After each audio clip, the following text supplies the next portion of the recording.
Sit down, get comfortable, and get ready to delve into the strange and beautiful world of continental cycling.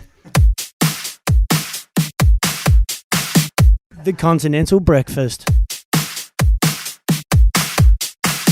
The Continental Breakfast. Tommy, welcome back to the studio. Does it feel more like a studio since we left? It's been a bit of time in the making. It does. Almost a little bit of deja vu though. I feel like I was sitting down this time last year, right at the beginnings of all the COVID drama, doing the exact same thing, going through the exact same stuff. But now I just feel like you're doing it a little bit nicer. So that's good. We've leveled up with the boom arms. Yeah, hands free. Hands so now free. I can have a little bit of wine, Little cheeky vino. talk about two big continental teams, and it's not too bad. So this didn't go to air last year. Never, it got culled. It got sliced in the production room. I took it to the heavies in Sydney, and they just didn't want a piece of it. So this will go back. There'll be like unreleased recordings in a couple of years. Yeah, Like Call that director cuts. MJ content. Yeah, just raw content. yeah, exactly. But also it's been I don't know how long since we did that last Conti B. It couldn't be almost 18 months. So The people have been wanting it they've been for years. Oh, but it's scarce content. You can't just give it out like candy. It's Tommy Hamilton. Scarce. It's scarce. Yeah. Great content. But can you just off the top just run us through the idea? Tell us the story. How'd it come about? So what I'm thinking, it's hard to get information on continental teams and good information. Like a lot of the time, not that I make stuff up, but I do infer a fair bit, or I might say suggestive things in a way that might make it a little bit more appealing. But at the end of the day, there's not many continental teams left that, one, I'm interested in, or two, that I actually don't really care about continental teams. You just sort of see them like, oh yeah, who were they this year? What are they an amalgamation of? So what I've thought we'll do... But to be fair, if you want to sift back through the deep archives, like Zouf, like there was some good squads in there. Yeah, and half of them technically weren't even continental teams. Yeah. But, it gave me something to do on a weekend. But I think what we'll do, the approach we'll take moving forward, because there's just a wealth of information online which I ignore and can't find or can't really be bothered, because, again, I wrote sort of this running sheet over 12 months ago, 14 months ago. I think it was in January. So, but what we'll do is we'll just go through teams that, like, right, we always talk about that sweet spot in the sport where everyone was a machine. There was only winners. Didn't talk about the losers. It was just like the iconic years, like the 2001, 2002, 2003 Brisbane Lions, the golden era of cycling, in my opinion. Right when science had developed to a point where they can get the most out of a person, but it hadn't quite developed enough that it could catch that person using the science also. So it was just like a battle of like, it was like tick for tat, and I think that's when we got the best out of our athletes as a planet. So what are you talking? what We're talking 1990 to 2005. Mm-hmm. In the depths of it. Yeah. In my opinion, the glory days. It's not going to get better. The sport will not get better than what it was then. Well, sport generally then was Great. Was good. I mean, for Australia anyway. Cricket, rugby. Yep. We think back, you name any footballer from 95 to 2005, easily recognisable. Well, I don't know what our soccer team was like then. Probably garbage. Early 2000s internationally, was all right. would have been pretty Mid-2000s. good. Yeah.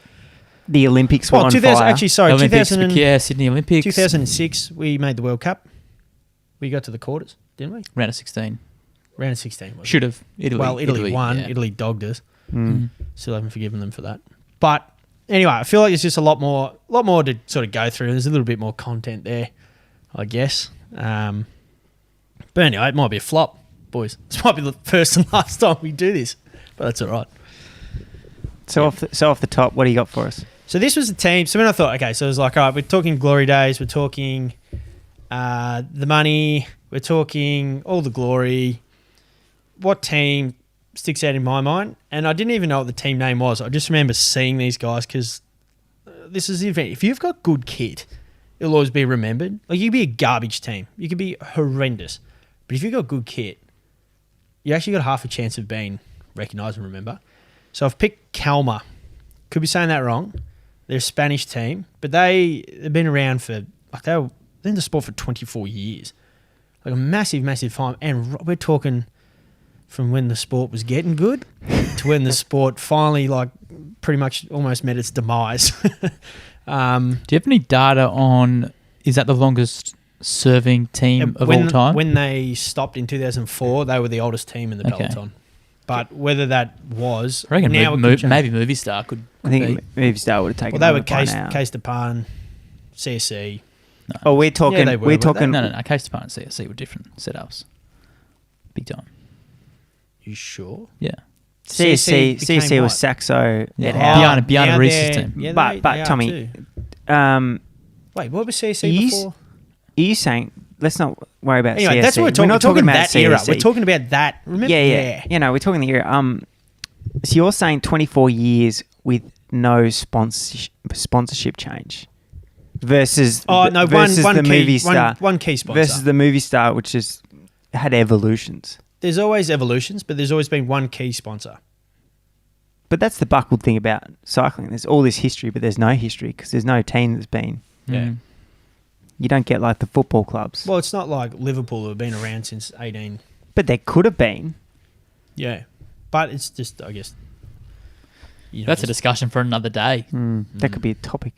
Not that we'd bring much to the table, but anyway. Yeah. Go on, Tommy. Anyway, right, so to get through this garbage content that I'm about to shove down your ears, so the team I've picked is Kelme. So do yourself a favour, and I'll talk a little bit about it later, but look them up. You'll recognise who they are almost immediately. Well, I did. C-A-K-A K-L-K-E. K-E. K-E. L-M-E. Kelme, but who knows? So, as I said, they started in 1980 and they ran through to 2004. So, pretty much the perfect team for me to pick, I think, off the bat, because this is like, it is the most filthy period of time to be riding a bike, right? So, they started as Kelme. I think they started as Kelme. Then they were Kelme Girls. Then Kelme Mercs for a few years. Then back to Kelme. Then a few other different things. And then from when I remember them and seeing them in magazines and that my uncle gave me and things like that, there were Kelme Costa Blanca, right, which is pretty much what they were from 97 to 2004, which is when they were hitting their straps. Like, that was when they must have just dialed in on their training, I think. And they got a couple of good... Had some good times at altitude. Yeah, they did, right? So a little bit about the sponsors. So I know I've asked you this 12 months. This is maybe a good memory test. What do Kelme do? I know we're talking a little bit about this actually off air. You were pretty bang on, Campbell. Well, I thought I'd seen them in the indoor soccer and just soccer generally space, a kit sponsor and shoes, possibly. So they're a Spanish sportswear company. They create and produce apparel and shoes. Founded in 1963 by Diego and Jose Quilles, Quills. And its products are destined for football, futsal, basketball, running and tennis market. Are they the Kappa of Spain? I guess so. I guess you could say that. That's a pretty good way of putting it. Yeah, I wouldn't know what their logo is though. It's not a swoosh. It's not I a think triple it's stripe. like a It's a person. a paw of like a bear or something. Oh, it is too. No, you're right. It is. It's a paw.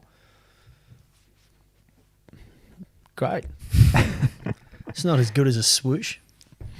But they currently sponsor the Nepalese football team, the China League 2, and a dozen futsal teams. So they're pretty big. I don't know what the European soccer market's like. Imagine it's big. So they if they share just 0.001%, it's probably worth $1 million a year to them.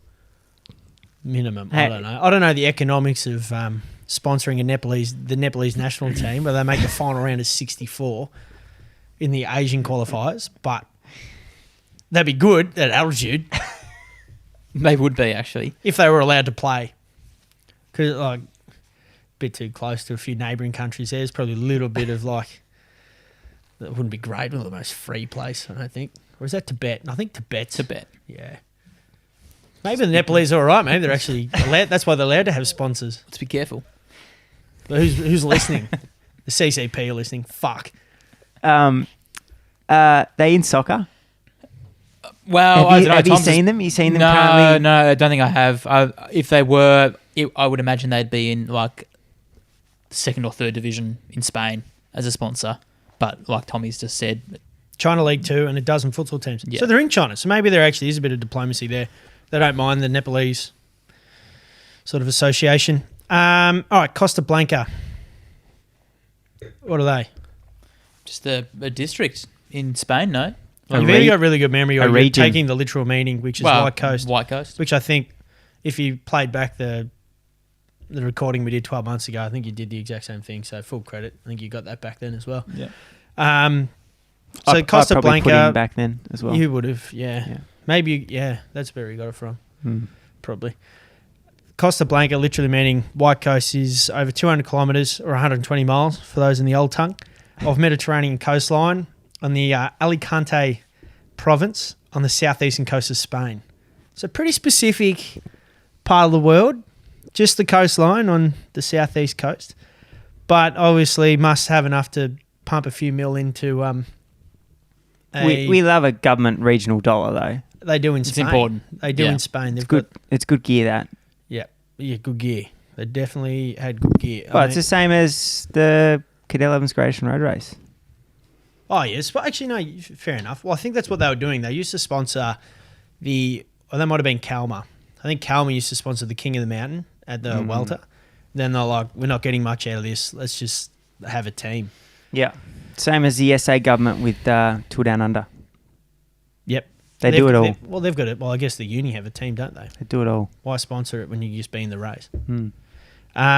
So 1982, so we'll go through what they've done. They're actually a pretty successful team. 1982, they won Stage 7 of the Welter.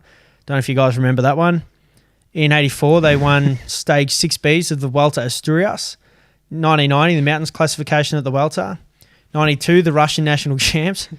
That would have been a very interesting race, I feel. I'd love to get that tape up. Imagine like your first bike race ever. You've been training out in Siberia. You're thinking you're pretty fit. Then you get to the start line of the 92 Russian national champs. And you're like, well, those guys don't look like they've done much training. Why am I getting dropped on the first berg? By the track sprinters. Oh, the track sprinters. Olympic gear too, which we don't love. But anyway, they obviously got someone that would have been in the Olympics. 97, Stage 12 of the Welter. And then this is when they started really sort of hitting their straps. So in 2000, they won overall in a couple of stages of the Welter. They won 2 stages in the Mountains class at the Tour. They won Stage 13 of the Giro. In 2001, a stage in Young Rider at the Tour. 2002, 2 stages of the Tour, 2 stages of the Giro, and they won the Welter. Then 2004, which was their final year, they won 4 stages of the Welter. So Come good. There was a Grand Tour. Did you say they won the Welter overall Grand Tour? they won it twice. Yep. Nice. So There was a good no, squad this draft. is a good. They were a good team. This is why I sort of remember, because obviously you don't remember teams that aren't obviously at the front of races doing things. But they were a good team right up until You don't miss out on the 92 Russian they national were a champ. really good team right up until they didn't get invited to the Tour, which we sort of find out a little bit about later. Because I had no idea or concept of what this team was, who was in it. I just remember their kit. I just remember seeing the jersey. Good kit. It was great.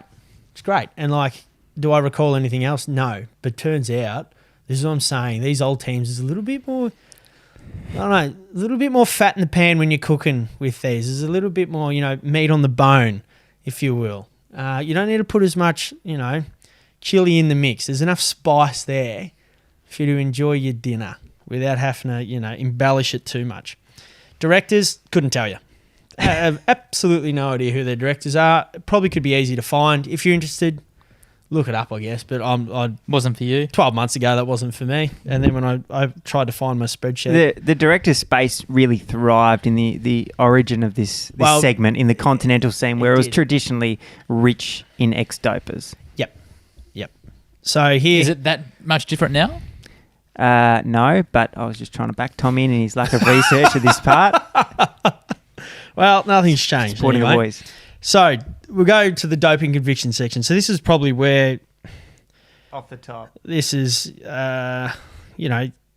usually where you get some interesting things. But this is pretty much the whole of everything. So in 2004, which keep in mind this is the year the team pretty much met its demise. It ceased to exist. 2004 is where the doping Met its maker. Is this 2004 is where the doping convictions start? So we were clean slate. I don't think anyone had actually been convicted up until this point. Keep that in mind. That's a long, clean history. Oh, this is when we get to the metaphor of the night, right? This is where, right at the end, I always have a metaphor of what I think the team represents. It's what everyone's hanging on for. The listeners. They're probably not, but it's definitely one that I've actually got a good one. Sometimes they're a little bit like, a bit of a long bow. Some nights. Often a long bow. Very often, pretty much all the time a long bow. I think I've actually got it right this time. I think I actually got pretty close. Well, I'm waiting for it. I'm excited. Anyway, I don't want to put too much Don't anticipation on it because it might just be a letdown. Anyway, 2004, a bloke named Jesus Manzano did an interview with a Spanish newspaper. This is why the team still existed, right? I think. I'm pretty sure. The former Kelme cyclist, so he used to ride for the team, but the team still existed, exposed the systematic doping within the team. During the interview, he detailed blood doping as well as the various performance-enhancing drugs he used while on the team. So this is him. This is in 2004. So this is before it was like... Before it came trendy. Before it was an actual trend to say that, hey, by the way, I was doing this. Hey, look, I wasn't in this situation. I wasn't facing the same problems that these people were facing. I'm not here to judge or do anything like that. It was just that was the sport at the time, and that's why I say I reckon this is the glory days. This is the most exciting time to actually watch cycling. But obviously, a lot of these guys are under immense pressure to perform in this, so we laugh and joke, but pretty grim time to actually probably be a budding athlete. They weren't putting the best stuff into their body. No, they probably weren't doing the best by their health. And people advising them and blah. Anyway, that's not for me to comment. So anyway, naturally, and being a respectful team, they immediately denied the allegations, right? Of course. Even better to this, so Jean-Marie LeBlanc, right, so a.k.a. Aka, director of the Tour de France, was so skeptical about the allegations. He got, nah, this guy's full of shit. There's no way that anyone on this team is doping, right? You're an idiot. Not a thing. So then, moving forward a little bit, so I think things sort of, the dialogue starts about the whole, this, that, or the other. So he says that at the end of 2002, he had 2.5 litres, like 2.5 litre sachets. That's good, Tom. That's English and I can't pronounce it right. 2.5 litre sachets of his blood. So not like, I'm assuming that's not like a few sachets of 500 ml. They're 2.5 litre bags of his blood were taken in a clinic in Valencia, which was then meant to be transferred during the 2003 Tour de France, right? So in 2002, he's prepping for the Tour in 2003. He's in Valencia, drawing blood. In addition, he paid €3,000 before the start of the 2003 Tour de France to the team for the medical expenses as an investment to the others. As an investment to what he and the team expected would be repaid with the proceeds of a stage win or other wins. So he paid the team €3,000, expecting that they'll get the money back for medical expenses. He's back to stock. He believed that the rest of the riders on the team paid the same amount of money. On the morning of the 7th stage of the Tour, the team doctor gave him a product that he had never used before. 50 mils were injected into one of his veins on the first climb of the day. How good's this? This is fucked. On the first climb of the day, the Col de Portes, Manzano and Richard Virenque, there's a name. Big name. Attacked the peloton and got away with, in an attempt to bridge up to an earlier breakaway. As Virenque's teammate was ahead, Virenque did not do any of the work to get the group. So obviously our boy Jesus is going to be doing a fair bit of the labour here. After 3 kilometres of the climb, Manzano began to become dizzy. Virenque attacked and got away. Manzano collapsed after 500 metres and was airlifted to a hospital. The Tour de France doctor, who was the first medically trained person on the scene to tend to Manzano, mistakenly diagnosed it as heat stroke. So this is like 3K into the first climb of the day. Right? So then according to him, the team manager, Joan Mars, so there is a team manager. I couldn't find out much about this Joan. He's got a... Joan, is that a Spanish name that I'm saying right? Joan. Yon? Like it's the a one soft- of the maybe- Izagirre bros, or is that Eon? It's a soft J, but Eon. That's Eon. But Eon. Eon Mars asked him to refuse all analysis at the hospital. Oh my God. Right? So we're putting it down to heat stroke. He would later say that the drug administered in the morning of the 7th stage of the tour was oxyglobin. Talk to us. I'm no doctor. Here we go. This is what we're here for. No, I don't know what oxyglobin is. But he had 50 mils of it, and that would have come up at the hospital. So anyway, that's what caused him to KO on the first climb of the day. So anyway, another very important thing to point out about this team, right? The team doctor, this is so good, was, and I still can't say his name, was Efimiano Fuentes, right? So think a la Operation Puerto.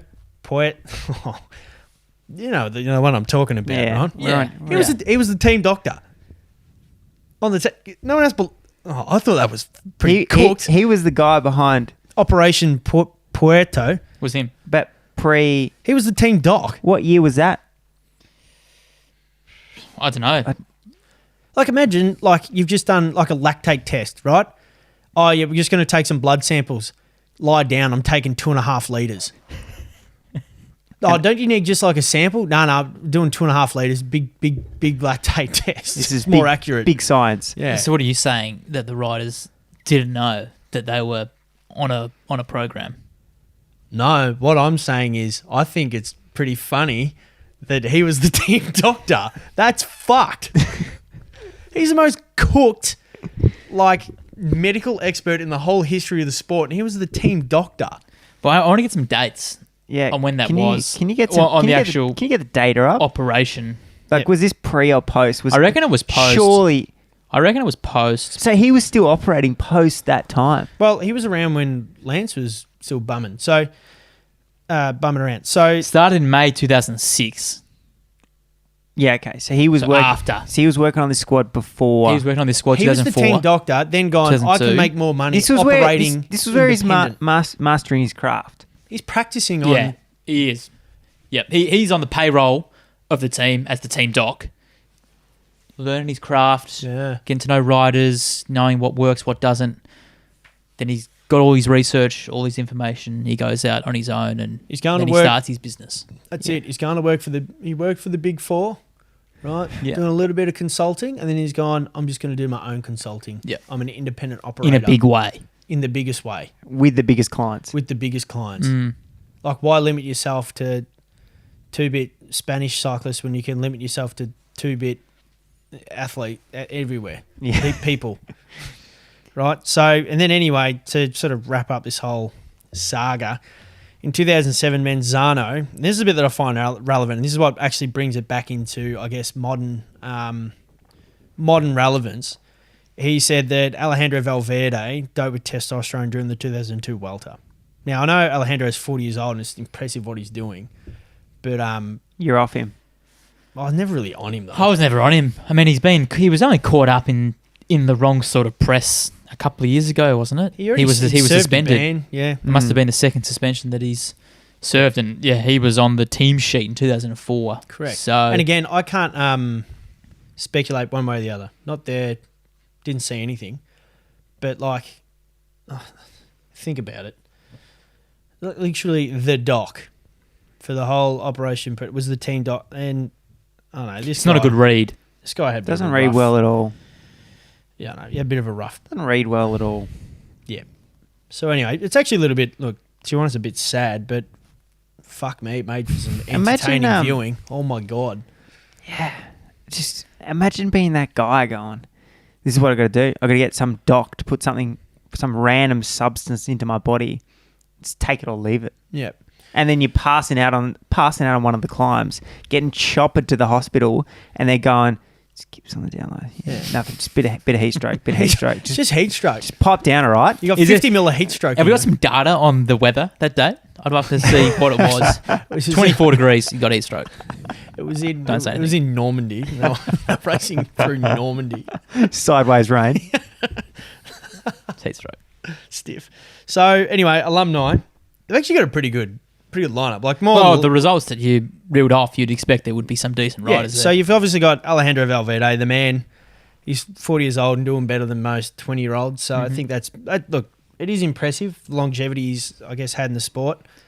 But to Imagine be how fair, motivated that guy is. to be fair, in Alejandro's Ridiculous. defence, he's operating in the modern spectrum, modern end of the spectrum in the sport, and The modern rules and regs. the modern rules and regs, modern testing, modern whatever, and so far, well, seems to be managing, apart from maybe 5 years ago. So maybe you're like, okay, like he is a good athlete regardless. But Of course Is- he is. Is he carrying the bennies though from the Well, the 2000s? Well, I don't know how that Possibly, works. neither do I. that's that's. You a think question there for would be some someone else. There's bennies? a bit of medical experience between us three. Muddle that over. A lot of IQ getting thrown around the room here. Roberto Heras, so he won the Vuelta, but also he was the Texans' main man. So there was probably Heras then George Hincapie, but Heras was the He was one pretty of much the, the the Texans- kings of the mountains, he was the wasn't he? Texans' main man, Yeah. Roberto. So Roberto Heras. that was obviously It's when an he was old name. when he was riding with probably in the twilight years of Lance doing well, but he obviously pretty good rider. Fernando Escartin, so he got third overall at the 99 Tour. Santiago Botero was world TT champ. Felix Cardenas. So Cardenas took one of the biggest victories of his career at the Tour. So what he did, he crossed the line ahead of Lance Armstrong, et al. He performed his trademark victory salute, Mm-hmm. standing on the pedals with his arms raised high in the air. Standing on the pedals. Yeah, so I don't know if that's like he's standing on the pedals Like or he pedals- literally just put his hands up in the air because it's either really, really impressive or the most unoriginal victory salute I've ever heard of. Probably not worth reporting if it's the latter. But I read it somewhere. And So I'm thinking, Is for that- someone to actually report on someone celebrating, standing on the pedals is actually pretty hard. No Whoa. hands. That's like have standing. you ever seen that? Well, apparently he did it on over Lance. It's like slam dunking on Lance. It's like doing a slam dunk with no hands Yeah. over Lance. Is it possible? Well, must be. I'm He's sure it done would be it. hard to pull up Ask, tape. done it. ask Felix. So then this other guy, this is my favourite guy from the team. His name's Ada. Well, I hope it is because it's like, I hope he got called Gator on the team. Well, that'd be pretty sick. Like, that's Gator, but his name's actually Ada. Gonzalez. Gator Gonzalez too. Gator- yeah. It flows off the tongue. That's good. After retirement, he had several run-ins with the law. So in 2007, so this is his stat sheet or rap sheet. He was arrested for driving under the influence of alcohol and cocaine. In 2008, this is a year later, a second arrest followed when he allegedly hired people to beat up a person who owed him money. In 2011, he was arrested again for taking part in bank fraud. Then in 2016, so that's quite contemporary, he was taken into custody for a fourth time for allegedly taking part in a robbery. This guy's done it all. He also won the Vuelta. Is he Spanish? You'd have to ask Gator. I'm pretty sure. What year did he win the Vuelta? Early 2000s, Yeah. late 90s. Before 2004. Yeah, okay. A2 Gonzalez. Aita Gonzalez. How's that for... It's good. That's a Good great name. I don't mind. No, not the name, but the rap sheet. It's a good name. I'm sick of this guy. I just want to know where it all went wrong for him. I'm thinking 2007. So you could 2007 was a bad year. You could assume that it was just an unraveling of his fame in Spain. It's just got pear-shaped. Post-sport. Have a look at us. Yeah. It's a wild place. So, don't pay anyone to beat me up. Best kit in the biz. Yep. Ever. 2002, he won the Vuelta. Yep. 3 stages of the Giro, 3 of the Vuelta, won a stage of the Tour de France, 2004. I was going to say, So- was that in all 1 year? No. The Giro and the Vuelta was all in 1 year. Yeah, 2002 he That's won. a big year. It's a big year. Yeah, the GC stage of the Giro, Stage of the welter. Have you got an image of him there? Yep. He's this guy's got the baseball cap backwards. That's his. I like myself. That's the prison photo. You got one from the front, one from the side. Only person to ever go up on the podium, stand on the front, then just turn 90 degrees and get his photo taken on the other side. Oh, that's who he is. But that's pretty good. That's pretty good. We need to get that on the socials. We talk a little bit off air, like what is enough of a career, like results wise, to keep yourself off the streets like that? Probably, or a welter win is. Probably, normally it would be, shouldn't it? If you win the welter, if you win a grand tour, you should be okay. You should be okay. If you win You're obviously dedicated and hardworking enough to have sense of the world. And not end up in street fights and cocaine. I'm not Gator Gonzalez though. Like with a name like Gator, he's capable of anything. But the same deal. I don't know what his age was when he won the welter, but you're young. You run into a big contract. Top of the world. You would have been late 20s Spain. when he won the... Okay, so he's not that young. He's not Pog. He's not winning it. And you got to remember, 27. in 2007, he's under the influence of like beer and gear. And he also, let's just put an asterisk next to this. He's probably got a mountain of gear running through him. Yeah. When he's running the streets? Well, or when he's winning the races? Well, potentially it could be both. We don't know. We can't comment. We're not in a position to say, but there's a definite potential. Definitely, like, shit, I don't know. He just got caught in 2007. So anyway, Gator Gonzalez, absolute madman. But to answer Cambo's question, it is enough fame. It is enough fame and cash and contract value to keep yourself off the streets. Yeah, it should be. Something's got pear-shaped. Yeah. Sadly, for him. Yeah. For Gator. Sorry, getting back to what I was saying. Best kit in the biz. Yeah, big time. Easy. Ever. Easy, one of the best kits ever made. Ever. It would definitely be in conversation forever. It's always going to be hard to go past the Mapei kit. It's so subjective. Mapei, obviously, pretty bloody good. Probably actually the best. I think undisputably the best. But this is going to be in that same conversation. You're talking about it. If you're talking about this and Mapei in the same conversation, you're doing all right. Yeah. It's stiff not to have the relevance that Mapei does. Yeah. Well, actually, you know what? For what they are, like Mapei are a massive brand. Like huge. You see it on site. You see bags of concrete on site. Every day. Today, I was looking at Mapei. I had the Mapei rep out like 2 weeks ago. So Mapei is still very, very relevant. Kelme, like they're sponsoring Nepalese football teams. Like they did, I think, pretty well on their kit design. Different scale. Are Mapei still involved in the sponsorship of Worlds as well? Think so. Still involved in the sport? Well, like Rabobank just did a mass ejection from the sport. Anyway. Yeah, but still. They had good reason. Yeah, but... Yeah. Anyway, whatever. No comment on that, Tommy.